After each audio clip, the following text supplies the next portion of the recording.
living, breathing world is all well and good, but it's not really worth much unless the time you spend there is fun. So for a fantasy role-playing game like The Witcher, that means quests, main quests, side quests, interesting quest stories, quests with unique things going on in them, and above all of those, quest variety. Today we're going to take a look at quests from a number of different angles and dive into the design of some of The Witcher 3's most memorable ones. But this story starts with the first quest the team ever made for the initial release demo, built on the first piece of land designed by the level design team. A quest entitled The Lord of Undvik, where Hjalmar went to slay an ice giant.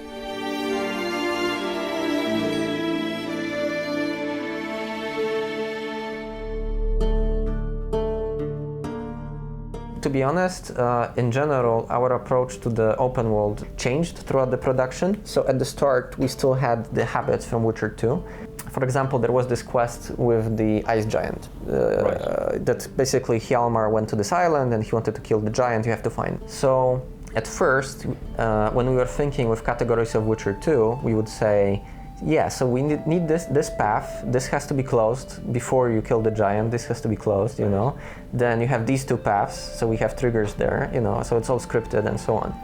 But then we felt, you know, it doesn't feel open world. It feels like this island is closed up series of tunnels, which basically is not open world, it's more like multiple paths island, basically. So we changed that, but then obviously some issues started arising. So what happens if you go through the lake that you were not supposed to go? At first we were like, yeah, you'll drown because the water is super cold, you know, but it's like some new system that we didn't have. You know, things like these. Later on we would say, well, what if he goes through the lake, whatever, like we just covered the option and something else happened. Like this quest especially, because it has so many side things you could do. For example, you could have helped this guy that the trolls wanted to eat, and basically after you helped him, he would join you and he would follow you along the island. There was the issue of the lake again, because the NPCs cannot swim in our game. Only some exceptions like Siren can. So there was an issue, like he's staying there and what happens to him? And we thought, well, maybe he should just die there because you left him, you know, stuff like that. So we basically decided to cover the options, and in this case also, basically this quest is open to you from the start of Skellige. Right. But the quest giver is actually Krahan Krayt, who tells you that in the main storyline. Yeah. But you can go to the island before you talk to him, before he talks about his son going there. He says that basically Hjalmar disappeared a few days ago, and it would be weird if Hjalmar wasn't on the island at the time, right? Right. So we basically had to cover the option that you found Hjalmar. You just went to that island right like away. You found him, but you didn't talk to his father. And he's like, what are you doing here? And Geralt is like, well, I'm just exploring or something. but just out on my boat. Yeah. So, I mean, the quest would still progress and everything would work, but the dialogue was changed basically. And then when you eventually meet up with Krakan Krayt, and yeah, he mentions it, yeah. He's like, oh, gee, you found my son. I already done that, yeah. So it made the game much more complicated, but in the end, I think it impacted the quality very well. Like, because I think it's much better thing to do rather than just wall something off or, you know, despawn the NPCs. In most cases, players probably will play it as you intended, but when the players won't, and they will see, you know, these weird quest places that something obviously is happening here, but not yet because you didn't talk to the quest giver, right? You can feel that something is wrong and the immersion is breaking suddenly. Yeah. You can see it's Hollywood. You can see that basically the backstage, you know. How difficult was it to anticipate all of those permutations? It was crazy. I won't give you an exact number, obviously, but it was a huge amount of different combinations and different things that we had to cover, and some of them we didn't even think about until QA pointed it out that, yeah, we played it in this order, and we were like, oh, fuck, yeah, you can do that. While the Lord of Undvik may have been the first quest the team tackled, they had a very different series of initial quests in mind for the player. Onboarding players into an open world game is always a difficult challenge, but this is especially true of a series that never had a true open world before. The opening level in Kaer Morhen worked as a tutorial for the game's basic mechanisms, but to teach the players how to interact with this new open world, they'd have to create a very special place. They called it White Orchard. First was a basic tutorial of the game, and this we covered with Kaer Morhen sequence, with the dream. And then we basically thought, okay, we need to introduce the open world. This is a new feature in the Witcher games, and people should feel how do we approach the open world in general. But we don't want to open up the whole map to them from the start, because they will be overwhelmed with all of it, you know? And they didn't learn, all the basics yet. So we thought, we need like you said, we need a smaller version of what we have in general. So a small region that will be open, fully open world, but smaller in scale, in which you could basically explore, learn the ropes of every system, learn more about characters. We had to take into consideration that it might have been the first time you play the Witcher game, so you might not know who Geralt is, and there were also all these new subjects that we had to introduce, like Ciri, Yennefer, Nilfgaard invaded. Who's Nilfgaard? Who's Temeria? There were a bunch of things like these. Introducing the player to the main quest was critically important, but so too is showing them how to take on and complete the game's broad range of side quests. One of the most memorable of these from White Orchard was the Witcher contract, Devil by the Well. And it howls like it's suffering. Some wraith. Or maybe an alp. If you don't wallop it, master. If you don't take care of it, that is, it'll come kill me daughter. It's interesting because basically at the point we were doing this, we didn't have a ready formula about how we want to approach monster hunts. This was like one of the first ones. Our designer basically had to sit down and he had to think how to include all these elements of investigation in there to make it work, but also how to set them up in a way that it won't be too hard, because it's the beginning of the game and you might not be familiar with these systems yet. Initially, the place where you were supposed to learn about these systems was the Griffin Hunt, and they're all laid out in there. But we thought basically, why not? You should be able to do all these side quests in open White Orchard as well.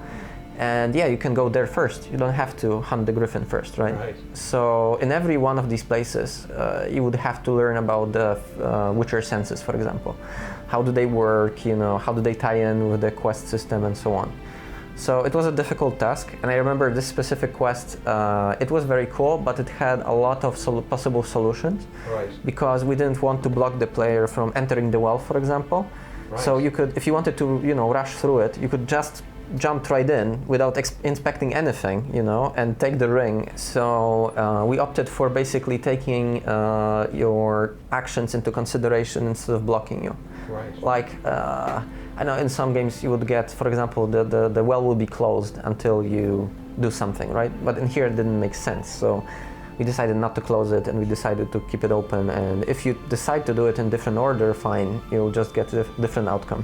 If White Orchard was The Witcher with training wheels still attached, and Velen was when the player was fully free to get lost, the team at CDP meticulously designed the opening area of Velen to ensure that players hit certain points while still feeling free and in control of their destiny. They used heat maps to track where most testers went and what they did, and dotted side quests and activities on the way. For instance, the vast majority of players bump into the Monster Nest side quest very early on, which is perfect as this was also designed as the Monster Nest tutorial. Throughout the development process, Velen was heavily tweaked. In fact, the focus of the quests in this area and even the Baron himself changed quite a lot over the course of development. The northernmost area of No Man's Land, probably one of the areas most ravaged by the war. This is where both fronts clashed. We had the idea of showing how the plague, which played a much bigger role during our development back then, had affected the area. We came up with this, the Devil's Pit, which people like to have all sorts of conspiracies about. But at some point for us in development, it used to be this quarantine zone of pest-sick people. Well, the initial idea for Bloody Baron was there from the beginning of the story. Although in the first versions it was not as deep thematically. So we weren't planning to touch so much on the alcoholism problem, on his family issues and so on. It was much more about problems with Baron's soldiers, much more about being him as a warlord of that space. And it was changed, but to be honest, I was thinking that the first draft is really nice and fits to the atmosphere of the Velen, but I was wrong, and they did a great job with that quest. The general idea in the beginning was that he was this warlord that was, he took these lands for his own because it's not strategically important, and you know, no army is actually claiming them, so he's gonna claim them.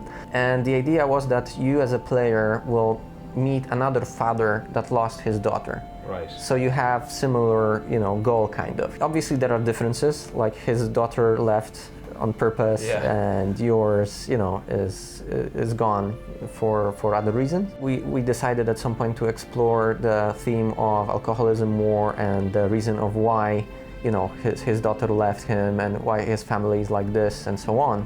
And it was a very difficult subject, obviously, because it's a very serious subject to everyone, so we wanted to do it right. The dialogues were rewritten so many times, I couldn't count it basically. Right. Even after recordings, we did rewrite them. How did you space out the quests throughout the world? I feel like when The Witcher 3 came out, it was around the time where people were starting to get fed up with mini-maps full of quest markers. Well, I mean, there is no, you know, golden method for that. It's trial and error. The general idea was to basically, aside from the main storyline, obviously, to make these like every village has some contracts for you. And it's like a small quest hub, basically. And then when you're done, you're moving on to the next notice board, and you know, this is the gameplay loop, basically. Something that was a bit of a running joke in our development as well, because you know, if we didn't know what it was, you could say, yeah, let's make it a bandit camp. We quickly realized, oh, that's very much the easy way out. So we tried to make it thematically consistent with the area, and still try to give it flavor by, you'll find a lot of notes, for example, that describe, man, this bandit wasn't actually really a bandit, he was just in it because he traveled with these guys and he's safe travel, and he needed to get to this place, and there his wife was waiting for him. So we try to give meaning to these things, right? It's context. One example again would be the cannibal ones, right? This is technically a simple bandit camp, but given the context that there is a famine in this part of the world, but this part is also a bit more remote. It's further away from most civilization. We thought, all right, so how could these, you know, people have behaved in this scenario? There's no food. I mean, it's easy to come to the conclusion of cannibalism taking place there. So we came up with this one village, which used to be much nicer, more civilized, you could tell, and had been raided. Nearby you'd find this cannibal camp, and even further away I think there's like some people worshipping this weird, like a weird bird statue. We made this the crazy part of No Man's Town.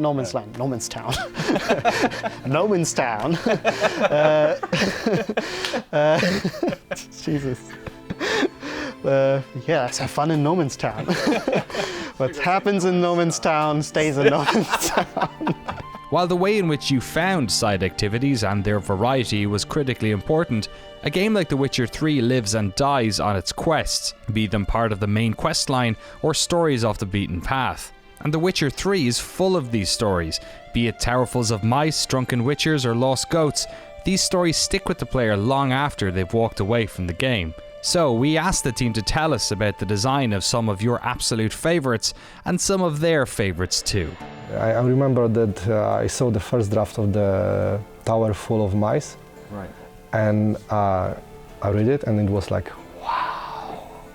And that I remember that the quest hasn't changed like a bit. Like it was written by Asia Radomska, and then without any changes of the reviews, it was like in the final game. It's one of the quests in the game that feels the most like a Sapkowski short story. Exactly, like from The Witcher 1. You feel the atmosphere of the horror and the tweaked romance story, and devotion and love, and it was really nice. And the whole story in that quest was perfect, in my opinion. And the ending of it is so yeah, exactly. It's haunting. Like, no matter what happens, it's like there's awful. there's no happy ending.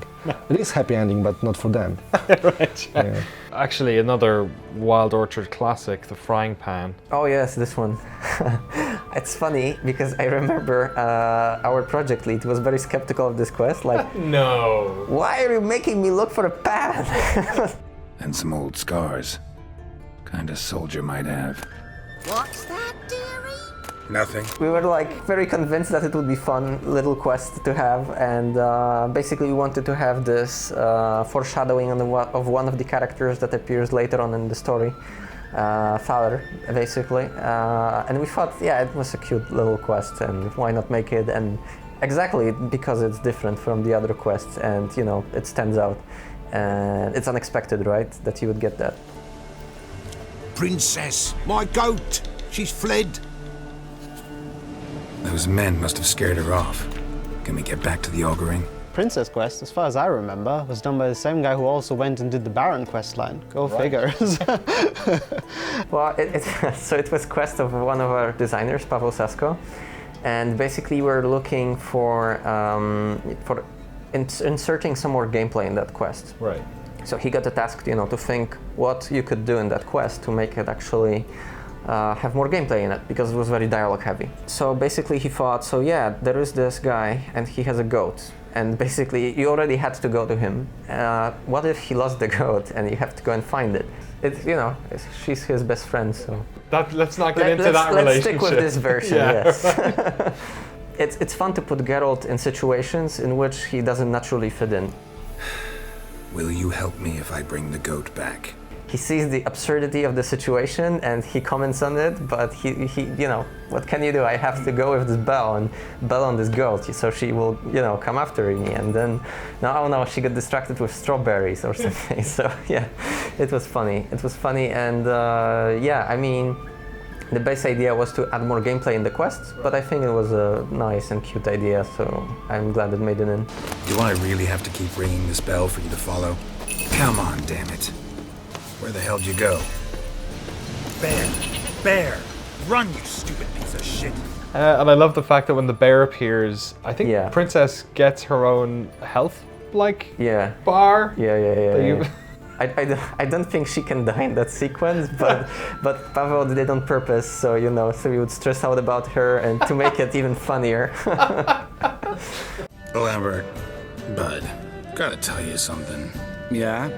Sometimes you're a real jackass, but I love you, brother. So yeah, it's actually one of my favorite quests in the game. I laughed every time I played it on the reviews, even though I've seen it so many times. So this one was designed, our designer Denis Zotibir. He worked with a writer called Kuba Szamałek. It started off pretty small actually, and it grew as it, you know, as it went on. We talked with Denis that it would be cool to have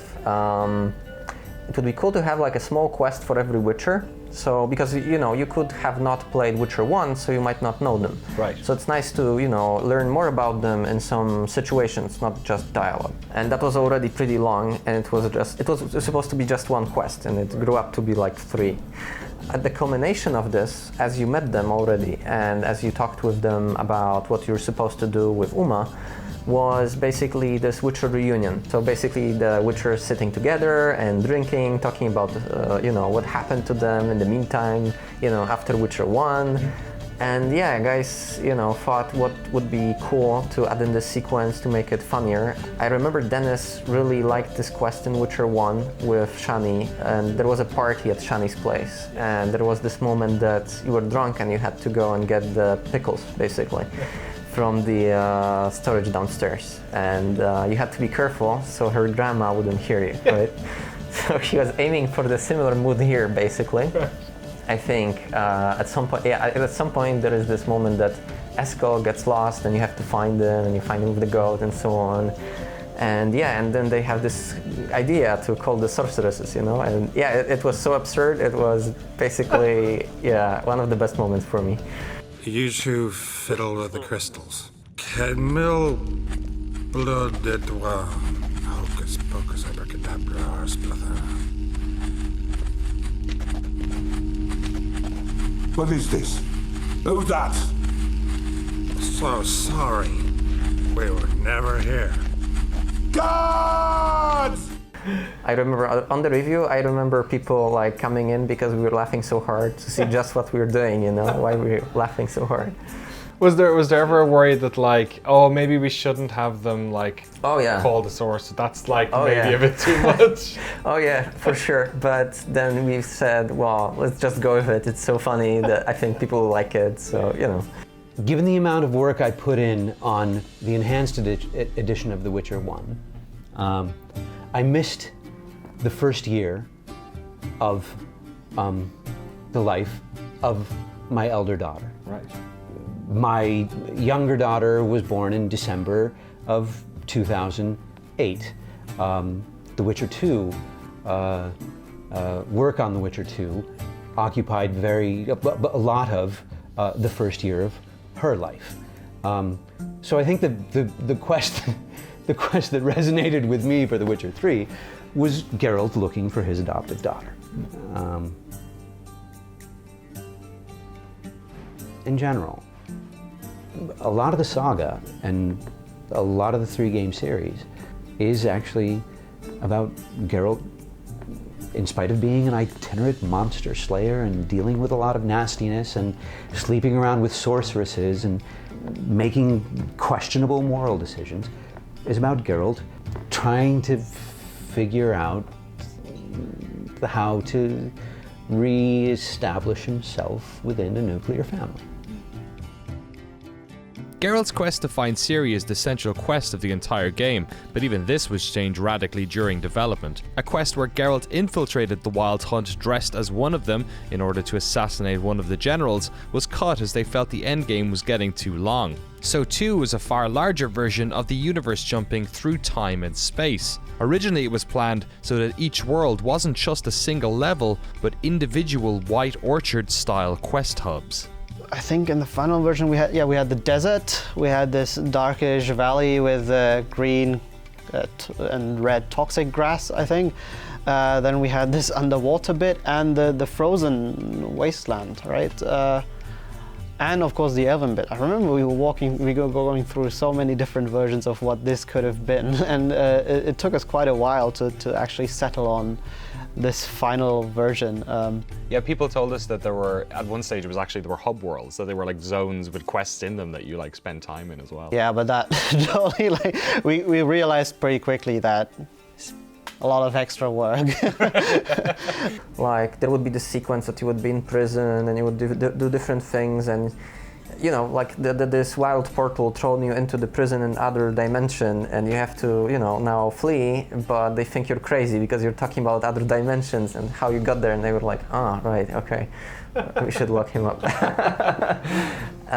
But the problem was that basically, first of all, it was getting super long. Right. I remember even on the reviews without the assets and all that, it was taking us loads of time. So the issue with quests when you're traveling between dimensions, if you want to do interactions with people from another dimension, it would be nice if they weren't exactly like people from our dimension, right? And if you do that, it starts becoming confusing and, you know, increasingly difficult. And if you don't, it feels like, yeah, I mean, they tell me it's a different dimension, but, you know, they behave like us, they look like us. Right. So in the end, we opted for the option with like these vastly different landscapes, these unnatural landscapes you couldn't see in our world. At times, we discussed cutting it even because it was so costly, but in the end, I'm glad we didn't, obviously, because it worked out to be pretty cool. Designing a variety of quests meant creating a lot of bespoke systems that would ensure these quests work properly. But of course, that doesn't mean that the team wouldn't sometimes take shortcuts, resulting in unforeseen bugs. For instance, opening every door in the game by accident. So the issue was that basically all the doors in the game, they had a tag, which is door, basically. And a designer at one point wanted to close all the doors for his quest because basically in this point of story, you weren't supposed to go in, and it was happening on one street or something. And there were a lot of doors on that street. So he thought, instead of, you know, tagging them uniquely and closing them separately, I'm gonna, you know, just lock all the doors. Yeah. It works, obviously. And then I'm gonna unlock them because, you know, the quest is over, so now they can be open. So fine, but all the doors in the entire game had the same tag. So basically he would open all the doors in the entire game, even the ones that were closing the interiors that you were never supposed to see. So interiors that were empty, basically. Yeah. A lot of fixes we did.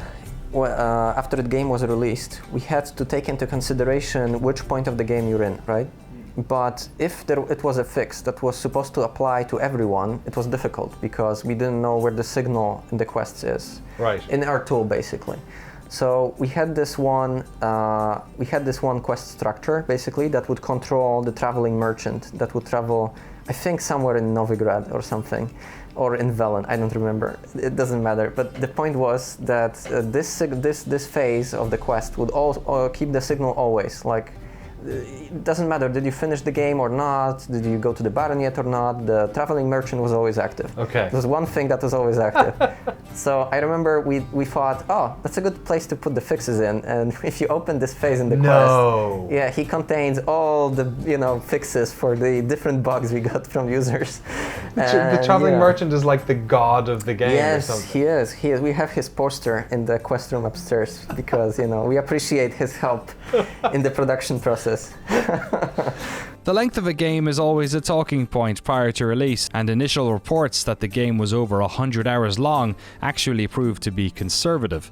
But despite that, in truth, the designers at CD Projekt were terrified that the game didn't have enough content, right up until its release. One thing you need to know about CD Projekt, we're really bad at estimating playtime. And we always underestimate the playtime for our games. So the first objective we got for Witcher 3, the estimation was we need to get 100 plus hours. And when we implemented all that we have in the game right now, we actually had even more because we cut some content. Right. And we were worried that it won't be enough to fill it in to have 100 plus hours of gameplay. And it was our first open world game, so obviously we weren't sure how to pace it and how to make it dense enough. So yeah, we thought, oh, this is like 60 hours at best, we have to add more stuff, and and seriously, it was a big worry late in alpha and even in beta. And later on, when the actual dialogue started to get recorded and when you would get actual gameplay in, it would change because it looks much different when you're playing in alpha with god mode or with opponents that are they die after one hit. Right. And it gets much different when you actually get these gameplay systems in and when you play this as a game, not as separate parts.